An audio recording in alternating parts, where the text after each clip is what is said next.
Eh bien, bonjour à tous et bienvenue dans une nouvelle vidéo où aujourd'hui je vais vous présenter comment changer une alimentation sur votre PC.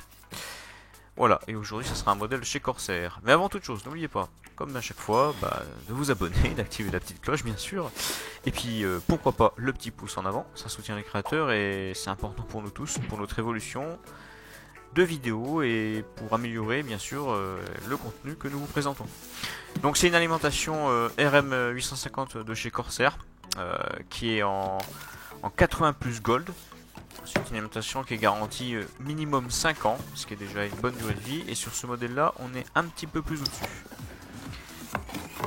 On part sur du 10 ans de garantie. Alors, au niveau de cette alimentation, c'est une alimentation modulaire, je dis bien modulaire, de modèle semi-hybride. Ça veut dire que lorsque vous allumez votre ordinateur avec ce modèle là, tout simplement, si la chaleur dépensée ne le nécessite pas, le ventilateur ne s'allumera pas. En général, sur ce modèle d'alimentation, quand vous allumez votre PC, le ventilateur va tourner quelques secondes et va s'éteindre s'il n'y a pas de nécessité. Connaissant bien ces modèles-là, je peux vous garantir qu'ils sont extrêmement performants, comme d'autres marques, comme Seasonic par exemple, sans citer d'autres modèles. Et je peux vous dire que c'est relativement du costaud et que ça tient très très bien. Là vous pouvez alimenter avec un 850 watts, vous pouvez faire une 3080 par exemple, il n'y a pas de souci, ça va passer très très bien. Vous voyez, au niveau finition chez Corsair, pas de défaut particulier, c'est toujours propre, c'est costaud, c'est bien fini, c'est un genre de métal brossé noir. On aime bien la forme des angles sur cette alimentation. Et l'alimentation, d'autant plus qui est extrêmement bien protégée au niveau des chocs électriques. Hein. Voilà. Donc il n'y a pas le petit bouton qui nous permet de passer en semi-hybride ou en hybride ou de le modifier. Bon, c'est pas très grave. Voilà. Dans cette vidéo, je remplace en fait une Seasonic Platinum de 860 watts, mais c'est une alimentation qui avait un peu plus de 10 ans. Elle fonctionne encore, mais elle commence à avoir des défauts électriques. On avait des micro-coupures et un léger sifflement au niveau de l'alimentation. Donc ce que j'ai fait, c'est que j'ai préféré opter pour un changement. Et en passant sur ce modèle, qui est relativement peu cher, hein, faut compter 100 €, on est sur un modèle qui même parfois descend en dessous des 100 €, hein, suivant les promotions en cours. On est sur un modèle quand même qui est très très costaud, qui est durable et qui équivaut largement des modèles Platinum d'il y a plus de 10 ans. Voilà, rien à redire là-dessus. Au niveau des câbles, petite déception, c'est que seul le 24 pins est tressé. Et les autres câbles sont faits avec une gaine basique et sont relativement très rigides et très courts. C'est le petit défaut que j'y trouverais. Donc sur un boîtier grande tour, très clairement, vous serez obligé d'acheter des rallonges. Voilà, sinon le modèle est très très bien fait. Voilà, voilà, ça c'est un petit testeur 24 pins pour vérifier l'alimentation électrique de votre boîtier d'alimentation, tout simplement. Pourquoi? Parce que vous pouvez acheter une alimentation électrique, l'installer, tout va bien se passer. Moi personnellement, je vous conseille, donc si vous n'avez pas ce testeur, c'est d'utiliser un trombone, et vous testez électriquement votre alimentation avant de la mettre dans votre ordinateur. Au moins, en cas de problème, déjà vous pouvez éliminer l'alimentation parce qu'elle fonctionne. Donc pour ce faire, quand vous avez un testeur 24 pins, pas bien compliqué, vous la branchez sur le secteur, en laissant le bouton éteint, vous mettez le plug 24 pins dans le port correspondant. Donc en général, l'embrase, celle qui va sur l'alimentation, est en 2 blocs, hein, c'est tout à fait normal, pas d'inquiétude. Vous voyez, sur ce modèle là c'est comme ça que ça s'installe, c'est pas en un seul bloc, c'est divisé en 2. Voilà, moi j'ai procédé un peu par l'inverse, mais peu importe, hein, dans tous les cas il va falloir les brancher quand même, dans un sens ou dans l'autre, tant que vous n'avez pas appuyé sur le bouton on au niveau de la prise électrique. Donc changement de micro assez récent, donc c'est pour ça que vous entendez des fois des petits... vous inquiétez pas. Donc on le branche électriquement.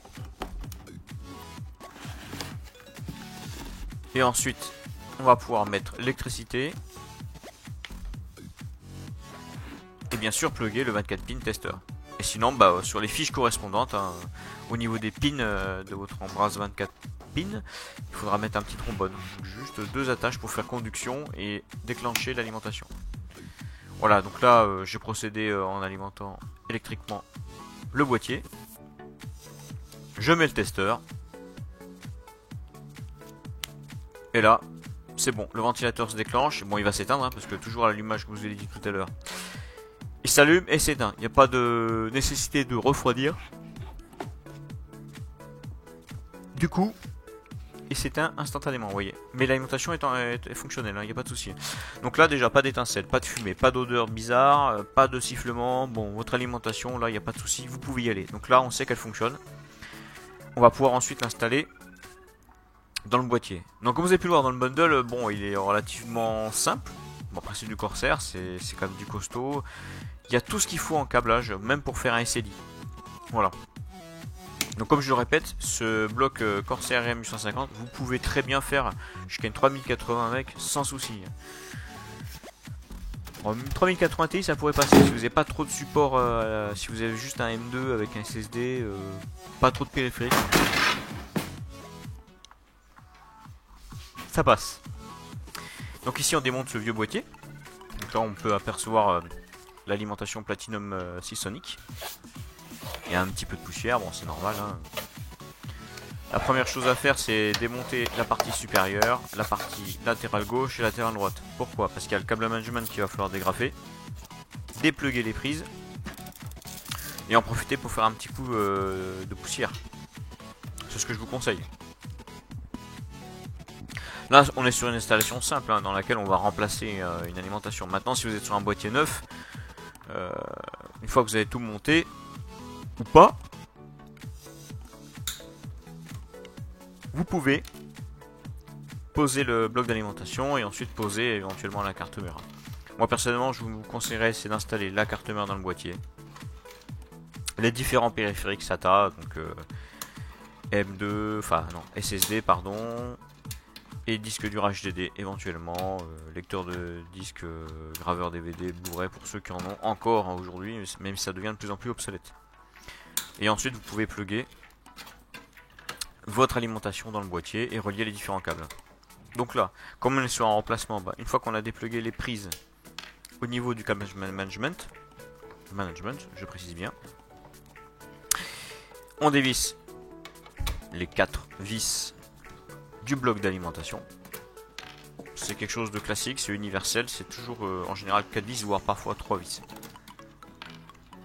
Là on est sur une alimentation à branchement direct. Il y a des semi-directs dans les boîtiers Bicoid par exemple où l'alimentation est reliée avec un déport quasiment au milieu de la tour ou aux 3/4. Quand on voit qu'il y a un peu de poussière, on enlève ce que j'appelle l'araignée qui a été préalablement dépluguée. Et ensuite, avant d'installer le nouveau bloc, moi je vous conseille c'est de mettre un petit coup de nettoyage. Hein. Pas d'aspirateur, attention. Je vous déconseille fortement l'aspirateur. Non, un petit pinceau antistatique. On enlève la poussière. De toute façon, il n'y a plus d'électricité dans le boîtier, il n'y a plus de risque. Et n'oubliez pas, à chaque fois, avant, par exemple, de remplacer un composant, comme un bloc d'alimentation, une fois que vous allez couper le courant, que vous avez démonté, au préalable, n'oubliez pas d'appuyer sur ON sur la tour pour décharger tous les composants électriques de votre boîtier informatique ou de votre tour ordinateur. Ça évitera les petits problèmes. Là pour mémoire c'est un petit boîtier Cooler Master Stormtroop qui a un peu plus de 10 ans quand même et il est toujours là. Les boîtiers je pense que c'est ce qui dure le plus souvent dans le temps quand on en prend relativement soin. Alors petit conseil hein, c'est de plugger les câbles qui vous sont nécessaires au préalable à l'extérieur du boîtier. Ça sera moins compliqué que de les brancher directement dedans. Pourquoi? Parce que ça fait ça quand c'est neuf, entre parenthèses. Au début c'est un petit peu dur hein, de plugger, ça résiste un petit peu et si vous avez un boîtier relativement petit vous allez galérer. Alors moi je vous conseille c'est de passer l'ensemble avec l'araignée de câble déjà plugué sur le bloc d'alimentation avant de le mettre dans la tour. Et ensuite vous le mettez à l'intérieur du boîtier sans souci. De toute façon si vous avez fait le bon test, vous savez qu'il est fonctionnel, il n'y a pas de problème.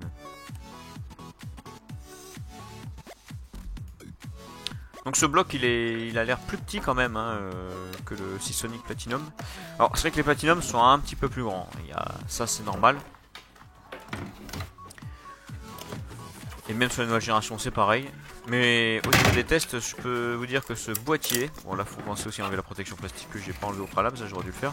Il faut penser que ce type de boîtier qui est quand même récent, même s'il est en 850 et s'il est en Kanggold, il équivaut à certains modèles Platinum que je vous l'ai dit préalablement il y a une dizaine d'années, hein. Il n'y a aucun souci. Et celui-là vous allez pouvoir aller loin dans le temps avec. On n'est pas à l'abri d'un mauvais effet de série. Mais au jour où je rédige et où je diffuse cette vidéo, je peux vous dire que ça fait déjà un petit peu plus d'un mois qu'il a été monté. Il n'y a pas de problème. Ça marche super bien. Voilà, après vous pensez à bien caler votre alimentation. Donc là les 4 vis vont aider, hein.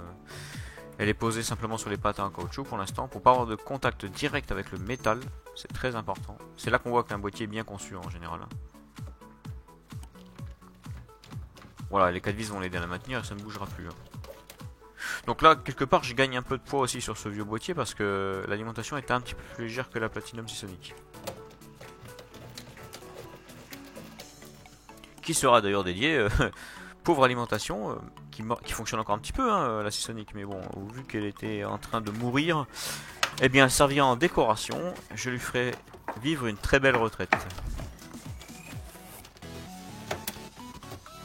Donc vous avez pu voir qu'il y a une espèce de grille, hein, que j'ai enlevé tout à l'heure devant le bloc d'alimentation Seasonic. En fait c'est une grille qui était issue d'une vieille alimentation Corsair qui datait d'il y a plus de 10 ans et sur laquelle j'en ai découpé une partie pour en faire un cache bloc alim mais au niveau des câbles, pour pas qu'on voit les câbles en fait, parce que je trouvais ça assez moche à l'époque déjà de voir les câbles apparents, donc il fallait que je trouve un système pour les cacher. J'avais monté ce petit système artisanal. Depuis, on a des blocs cache à ligne dans les tours, c'est de plus en plus répandu et c'est du plus bel effet. Bon, au niveau des tests, succinctement, rien de plus à dire, hein. Ça fonctionne très bien. Dans ce boîtier là, il y a une 970 Asus, c'est une vieille carte. Ça fonctionne très bien, alimenté par un i7 3770K, donc c'est un vieux CPU qui fonctionne toujours très bien. On a 6 disques durs dessus, hein, donc un HDD et que du SSD derrière. Le tout est plugué avec un clavier et un certain nombre de ventilateurs, tout en bicoyote.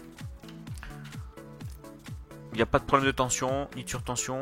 De toute façon, moi ce que je vous conseille c'est de protéger votre boîtier ou votre setup avec un ondulateur, un parafoudre. Donc moi c'est le cas, donc j'ai pas de problème là-dessus. Et au niveau du bloc d'alimentation, avec un petit peu de stress, sans forcer parce que le boîtier est vieux, il n'y a pas de problème, ça passe très bien. Je vous dis, on peut faire une 3080 avec un i9, hein, ça passe très très bien. Voilà, pas de bruit particulier. Après l'allumage, ça fonctionne bien. Alors, ne soyez pas surpris, hein. Les blocs d'alimentation neufs, les 2-3 premiers jours, quand vous allez vous en servir, il y a une petite odeur un peu électrique, un peu plastique chauffé qui va sortir de votre boîtier. Ne vous inquiétez pas, c'est normal. Les composants de votre alimentation sont neufs, ils vont forcément dégager une petite odeur. Mais il n'y a pas de problème, ne vous inquiétez pas. Bon là c'est la preuve réelle que c'est un vieux boîtier. D'ailleurs il y a un vieux robuste qui fonctionne toujours, hein. Il a plus de 10 ans. Mais on voit que les températures sont très correctes. D'ailleurs au niveau de ce boîtier d'alimentation, je peux vous garantir qu'il y avait à aucun moment le ventilateur qui s'est déclenché pour refroidir. Là on peut apercevoir le vieux bloc, hein. Il servira de décoration, il est très bien. Et on voit que Seasonic déjà à l'époque faisait des excellents produits aussi, hein. Voilà, on était sur un modèle purement hybride. Au niveau des spécifications, c'est vrai que des fois entre le Platinum et le Gold on a un peu plus de protection. Mais le modèle Gold Corsair a quasiment les mêmes protections à ce jour que ce bloc là. Voilà, et vous voyez qu'à l'époque c'était déjà relativement complet. On pouvait choisir en mode hybride ou normal.